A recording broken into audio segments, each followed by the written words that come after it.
Guys, magawa tayong pakwan. Oh, malutong to guys. Ito guys, galing to sa freezer. Kaya malutong siya. Crunch. Wow, ang tamis nito guys. So guys, biyakin natin. Yung ganito.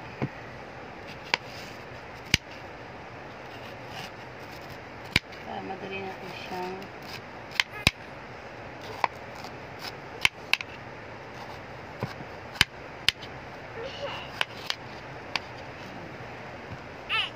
gusto nating may balat.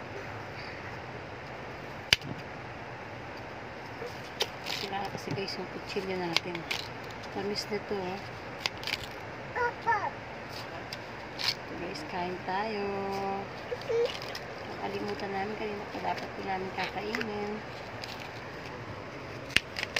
Ayan. So guys, ito mo lang bibiyakin natin muna. So yan guys, kain po tayo guys. Watermelon. Wala.